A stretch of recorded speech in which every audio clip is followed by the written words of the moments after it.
How's it going, everybody? Welcome in to another episode of the Mavs Step Back Podcast. I'm your host, Dalton Trigg. Man, these Sunday early afternoon tip-off times for the Mavs are just insane lately. I just went on my buddy Kirk Henderson at Mavs Moneyball. I went on his post-game pod, so be sure to go over there and check that one out too. And, I talked about it over there, but yeah, these games that they play on Sunday are going to end up making a lot of us have to go on blood pressure medicine if we're not already on it. Definitely doesn't have anything to do with diet and exercise and all that other good stuff. It definitely has to do with the Mavs and the cardiac Mavs, I guess you could call them. But man, what a game. The Mavs, they were down by 22 points at one point against the Houston Rockets, who were fighting for their postseason lives. Like, it was win or be eliminated. It was it. This was it for the Houston Rockets. And after being up by 22 points, they came out with their tails on fire. The shot making was unbelievable. They scored 42 points in the first quarter, scored 35 in the third quarter. So they came out of halftime, blazing as well. And then, just when you thought that it might be over because the Mavs were down by 3 with, less than 30 seconds left. Kyrie Irving, there was 25 seconds left, and Jason Kidd drew up an outstanding after timeout play to get Kyrie open for a 3. Kyrie missed the 3. It was contested well by the Rockets. And then Jabari Smith Jr. got fouled and went to the line. So with about 10 seconds left or something like that, actually, here, let me go to the play-by-play just so I'm make sure I'm saying all this correctly. Let's see here. Let's walk you through the whole fourth quarter, end of quarter events here. So Kyrie Irving, he missed that 3. Let's see, PJ Washington, he had a chance to hit a 3 in that fourth quarter, didn't hit it. Anyway, Jabari Smith Jr., he went to the line. He had a chance to put the Mavs away with just by hitting one free throw. There's 8 seconds left. He missed one. He misses the second one. Now, with 8 seconds left and missing the second free throw, the Mavs didn't have any timeouts. You'd think that Ime Udoka with Rockets would consider fouling and, just sending the Mavs to the line for 2 free throws, but they let it play on.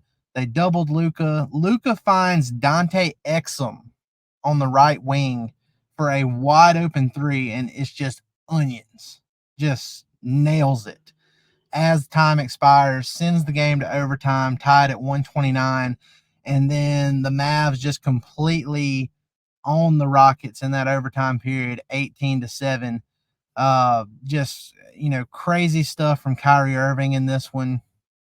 48 points, went to the line 17 times. Like, we always talk about how he doesn't get the whistle he deserves. He got it in this one and he took advantage.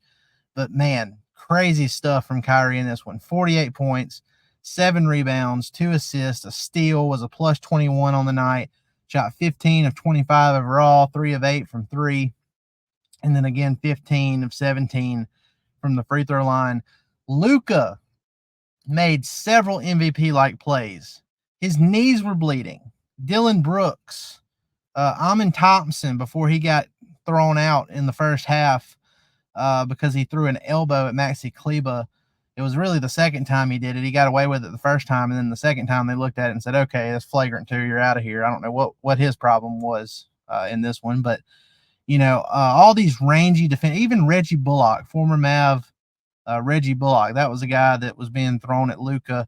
Just, big athletic wings, just trying to wear him down. Both of his knees were bleeding, and he still finished with 37 points, 9 rebounds, 12 assists, and 2 blocks while shooting 12 of 21 overall, 4 of 10 from 3, and a perfect 9 of 9 from the free throw line.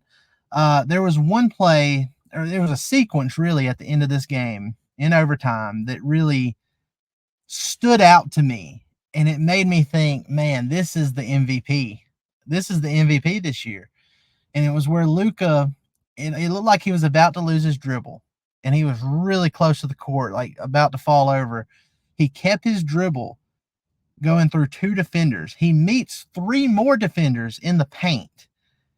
And then he somehow finds a way to pass the ball out to the corner to PJ Washington for a wide open three. PJ Washington nails it. And then the next time down the floor, Jabari Smith Jr. for the Rockets going for, kind of a desperation, we got to make a three kind of situation. And Luka blocks him. He blocks him. And just outstanding effort from Luka. Some of these previous games, we've said that, especially that game at Golden State a few games ago, it wasn't Luka's best defensive effort.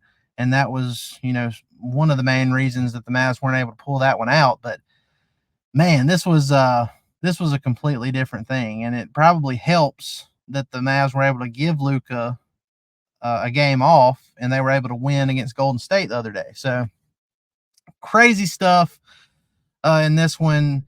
Super excited for the postseason coming up. The Mavs and Clippers is looking like more and more of a sure thing. I saw the ESPN playoff probability stuff. They had it like 85% chance of happening at this point, and that was before this game. So I'm sure it's gone up since then. The Mavs currently have a 1.5 game lead over the 6th seed Phoenix Suns, and they are currently losing over halfway into the third quarter against the New Orleans Pelicans. So the Mavs should have a 2-game cushion over both those teams if that score holds. With 4 games left. And I mean, look, Mavs Clippers is going to be fun. I was looking at the clutch numbers. The Mavs have, they're 20. Let's see, they're 23-7 now in clutch games on the season. I'm sorry, 22-7 in clutch games on the season. And, they have a little over 19 net rating. Where the Clippers, they also have 22 clutch wins, even though there's 15 clutch losses, and they have a little more than 14 net rating. So both teams are good in the clutch. Obviously the Clippers are a threat. They've got their star players. They've got quality pieces around them, but they have not played this version of the Mavs since they got PJ Washington and Daniel Gafford, and, Derek Lively's been out with a knee injury. He should be back for the postseason. Josh Green has been out with an ankle injury. He should be back for the postseason.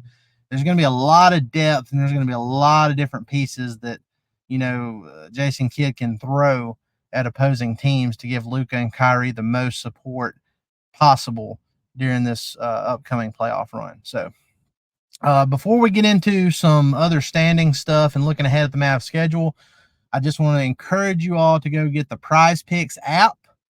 If you love daily fantasy sports, Prize Picks is the #1 daily fantasy sports app.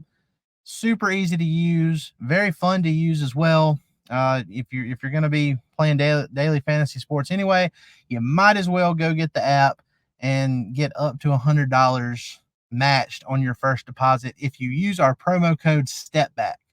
So again, Prize Picks, get the app, use our promo code STEPBACK, and have yourself some fun. The playoffs are coming up. That's going to be that could add some extra interest to those playoff games, as if they need extra interest anyway. But go test your basketball knowledge and put some picks in on Prize Picks, and again, use our promo code to get up to $100 matched on your first deposit. So if you make your first deposit of $100 and use our promo code STEPBACK, you will have $200 as your balance to play around with. All right, so the Mavs are 48-30, which is kind of insane to think about when you consider that they were 26-23 in early February. The turnaround has been crazy. It's been delightful. This has been the most fun stretch of Mavs basketball since 2022, and I've already said it several times. Even that didn't feel like it was sustainable because, it was fun. It was fun, and once the Mavs got to the Western Conference Finals, you started to say, well, maybe they can do it. But they were playing the Warriors, who seemed destined to win the title that year. The Mavs didn't have the front court depth to compete with the Warriors. And you just kind of knew, especially after those first couple of games, it was like, okay, yeah, this isn't going to be sustainable. So I feel like there's more staying power with this Mavs team. Like, there's no matchup in the Western Conference that I look at and I'm like, man, that would be horrible for the Mavs. Even Denver, I think that would probably be the toughest for a 7-game series. That'd be the toughest matchup for a full 7-game series. But even Denver, I feel like the Mavs have the pieces to compete and potentially get past the Nuggets in a series. So really fun stuff ahead. Again, the Mavs are currently 5th. They're still 2 games back of the Clippers. There's a small chance the Mavs could end up with home court. It's probably not likely. The Clippers were down by 26 to the Cleveland Cavaliers earlier today, came all the way back and won it by 2 with a clutch Paul George shot at the end of that game. So the Mavs could have potentially just been 1 game back of the Clippers for home court if the Cavaliers hadn't completely, defecated themselves down the stretch in that game. So it is what it is. The Cavs, they have not been very good to end this season. But I guess the way we can look at that is the Clippers were down by 26 to a Cavs team that didn't have Donovan Mitchell. So, I guess that's something. And also Kawhi Leonard, he's missed 4 consecutive games with knee inflammation. So that don't sound very good. So, we'll see how it goes. I think the Mavs have more youth. I think they have overall more athleticism than the Clippers do. And then obviously you have the crazy tandem of Kyrie and Luka. In the previous playoff series, the Mavs played against the Clippers in 2020 and 2021. The full focus was on Luka. I know Kristaps Porzingis was there, but he was more of an afterthought in those series. It's not going to be like that with Kyrie now. Now they got to worry about 2 guys, and hope guys like PJ Washington don't kill them from behind the 3-point line or driving into the paint and creating something else. So very encouraged with the Mavs going into this postseason. I think fun times are ahead. I think Luka has a legitimate shot at winning MVP, even though, Nikola Jokic is considered the favorite.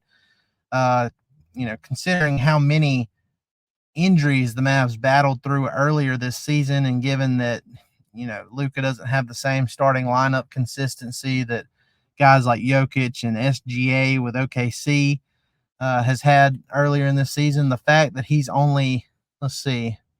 the fact that the Mavs are only 4 games behind OKC and only 6 wins behind what Denver has, considering how the first half of the season went, I think, what Luka's doing, averaging nearly a 34-point triple-double, something that no player has ever done in league history. He has the most Player of the Month awards. He has the most Player of the Week awards. I don't see how Jokic is as high of a favorite as everyone says he is. I think he's deserving. I do. And I would even go as far as to say he deserves to be in the lead by a little bit. But I just feel like if the Mavs continue to close this out, they get 50 wins, they lock in a top 5 seed, it's going to be hard to keep Luka from getting that MVP award. But regardless, amazing stuff from the Mavs today. This is a team that you cannot turn the game off. Even when you think it might be over, don't turn it off, because this team has it. This team has it. This team is the most fun team since that 2011 team, and they're younger than that team, and there's more staying power with guys on long-term contracts. This is a great time to be a Mavericks fan and to be a Mavericks media member, for guys like I grew up as a fan and got into this media stuff several years ago, probably around 2016, 17. And, this is the prime time for this, for me at least, because I wasn't doing media stuff during that 2011 run. And I'm not predicting the Mavs are going to go and win the championship this year, even though I think they can. But I'm just saying that the fan side of me hasn't felt something like this from a Mavs team since that championship run. And, Dirt was 33 years old, and all the role players were kind of on the back ends of their careers. And it was almost like a Cinderella run in that playoff bracket, beating the Miami Heat in the finals with prime LeBron, prime Wade, prime Chris Bosh. It was crazy. And, it feels like they defied all the odds in doing that. This time, though, I feel like with Luka in his prime, 25 years old, Kyrie, he just turned 32, I believe, but, he's still obviously in his prime, and they're both healthy as we get close to the postseason here. I think the sky's the limit for this team. They've got the defenders. They've had the number one. I don't know where that defense is now after giving up 136 to the Rockets today in an overtime game. But before this game, over the previous 15 games, the Mavs had the number one defense in the league. And even in this game, they showed when it mattered most, they were able to clamp down and get stops. So that's going to serve them very well when they get to the postseason. And again, they've been winning games here lately without Derek Lively, without Josh Green, just kind of grinding. They won one without Luka playing. Love the vibes of this team, and I'm so glad to be on this ride with all of you, because I know everybody in Mavs land is having a fantastic time watching this team and starting to believe again. That's Nico Harrison did his thing at the trade deadline, and it has resulted in belief. There is more belief now, and everybody, not just us, even national media people that normally don't care too much for the Mavs, even they have opened their eyes. It's like, okay, this team might be a problem going into the postseason. So, guys, I appreciate it. Y'all have a great rest of your day. I hope y'all have a great week. I know Monday's coming up. That's never fun. But, it's we're getting close to the end here. We're getting close to the end. There will be play-in basketball, not this next week, but the week after. And then the postseason is going to start, and it's going to be a crazy ride. So be sure to go like, rate, and subscribe on all your favorite podcast platforms. Hit that subscribe button on our YouTube channel.